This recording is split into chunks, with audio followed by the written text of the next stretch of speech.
এই নতুন বছরটা আমরা যেন বেশি বেশি আল্লাহর শুকরিয়া দিয়ে নতুন বছরটাকে সমৃদ্ধ করতে পারি, বেশি বেশি যেন আল্লাহর ইবাদত করতে পারি। নতুন বছরে আমরা শপথ নেই, আমরা যেন অন্তরে হিংসা লালন না করি, বিদ্বেষ লালন না করি, আমরা নিজেরা যেন কাদা ছোড়াছুরি না করি, আমরা যেন মিলেমিশে একসাথে একাকার হয়ে যাই। আল্লাহ তুমি কবুল করো, আমরা পড়ি আমিন। 60টা জিনিস মানুষ মরে যাওয়ার পরে তার কবরে পৌঁছতে থাকে।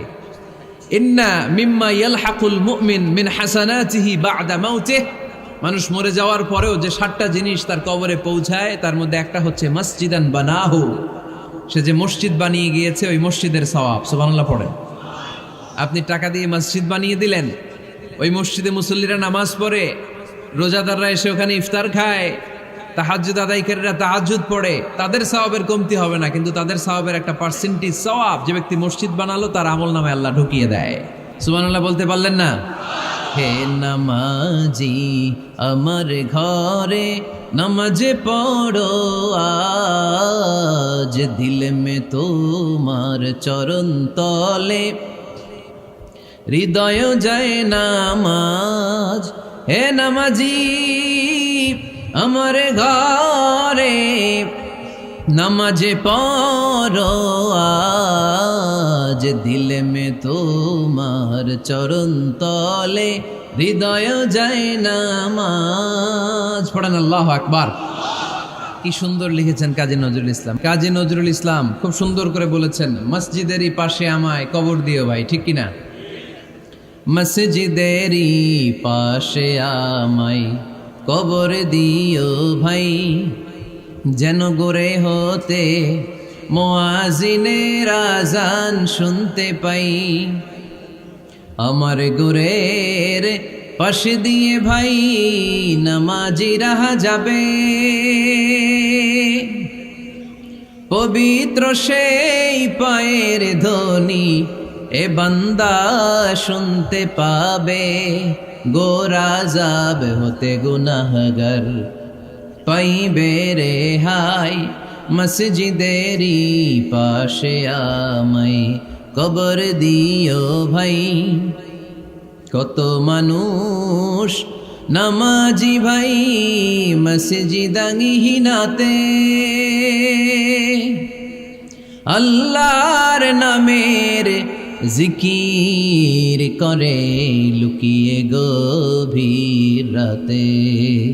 আমি তাদের সাথে ওই আল্লাহর নাম জপতে চাই, আল্লাহর নাম জপতে চাই। পড়েন সবাই, মসজিদেরই পাশে আমায় কবর দিও ভাই, যেন গোরে হতেও মুয়াজ্জিনের আযান শুনতে পাই।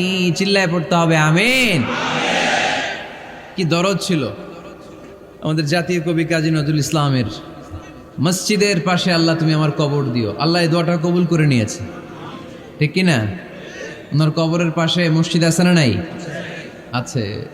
এজন্য মসজিদের সাথে সম্পর্ক জুড়ে দেওয়া এটা ইমানদারের আলামত, আর মসজিদকে ঘৃণা করা এটা মুনাফিকের আলামত। এজন্য আমরা যেন আমাদের হৃদয়টাকে মসজিদের সাথে জুড়ে দেই, মসজিদের সাথে যেন সুসম্পর্ক থাকে। মসজিদ সবার, মসজিদ নিয়ে দলাদলি নাই। দলাদলি আছে অনেক জায়গায়, হানাফি মসজিদ, আহলে হাদিস মসজিদ এরকম আমরা দেখি বা শুনি, এটা ঠিক না। হানাফি মসজিদ বলে কোনো কথা নাই, আহলে হাদিস মসজিদ বলে কোনো কথা নাই। মসজিদ সবার। ছোট্টখাট্ট বিষয় নিয়ে মসজিদে মারামারি, একজন হাত তোলে আরেকজন তোলে না, কিলাকিলি আছে না নাই? একজন বলে জোরে আমিন, আরেকজন আস্তে আমিন, মারামারি আছে না নাই? এগুলো কি মারামারি করার কোনো বিষয়? কথা বলেন। সালাতে ফরজ আছে, ওয়াজিব আছে, সুন্নাহ আছে। খেয়াল করে বুঝবেন, ফরজ যদি নষ্ট হয় সালাত ভঙ্গ হয়, you have to repeat your সালাত। ওয়াজিব নষ্ট হলে সালাত ভঙ্গ হয় না, নতুন করে পড়া লাগে না, সেজদায় সাহু দিলেই সালাত আদায় হয়ে যায়।